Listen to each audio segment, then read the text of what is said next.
ଆପଣମାନଙ୍କୁ ଆଉ ଏକ ଭିଡ଼ିଓରେ ସ୍ୱାଗତମ। ବ୍ରଣ ଦୂର କରିବାକୁ 10ଟି ଘରୋଇ ଉପଚାର। ନମ୍ବର 1, ମୁହଁରେ ବ୍ରଣ ମୁହଁର ଚର୍ମ ଅପରିଷ୍କାର ହେବା, ତେଲିଆ ହେବା କିମ୍ବା ବୟସ ଦୋଷରୁ ଆସିଥାଏ। ନମ୍ବର 2, ପୁଅ ହୁଅନ୍ତୁ ବା ଝିଅ, ସମସ୍ତେ ବ୍ରଣ ସମସ୍ୟାରୁ ମୁକ୍ତି ପାଇବାକୁ ଚାହାନ୍ତି। ନମ୍ବର 3, କମଳା କିମ୍ବା ଲେମ୍ବୁ ରସକୁ କ୍ଷୀର ସହ ମିଶାଇ ମୁହଁରେ ଲଗାଇଲେ ବ୍ରଣ ଦୂର ହୁଏ। ଏହା ବ୍ରଣ ପାଇଁ ଭଲ କାମ ଦିଏ। ନମ୍ବର 4, କିଛି ପୁଦିନା ପତ୍ରକୁ ବାଟି ସେଥିରେ କିଛି ଦହି ମିଶାନ୍ତୁ। ଏହି ମିଶ୍ରଣକୁ ମୁହଁରେ ଲଗାଇଲେ ବ୍ରଣ ଦୂର ହୁଏ। ନମ୍ବର 5, ଲବଙ୍ଗକୁ ଚନ୍ଦନ ପେଡ଼ିରେ ଘୋରି ଲଗାଇଲେ ବ୍ରଣ ଦୂର ହୁଏ। ନମ୍ବର 6, ଅଧିକ ମସଲା ଯୁକ୍ତ ଖାଦ୍ୟ ଖାଆନ୍ତୁ ନାହିଁ, ଏହାଦ୍ୱାରା ବ୍ରଣ ସମସ୍ୟା ଦୂର ହୋଇଥାଏ।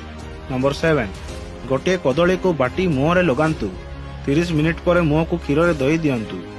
ନମ୍ବର 8, କିଛି ତରଭୁଜ ମଞ୍ଜିକୁ ଗୁଣ୍ଡ କରନ୍ତୁ, ଏହାକୁ ପାଣିରେ ମିଶାଇ ମଲମ ତିଆରି କରନ୍ତୁ। ଏହି ମଲମକୁ ମୁହଁରେ ଲଗାନ୍ତୁ।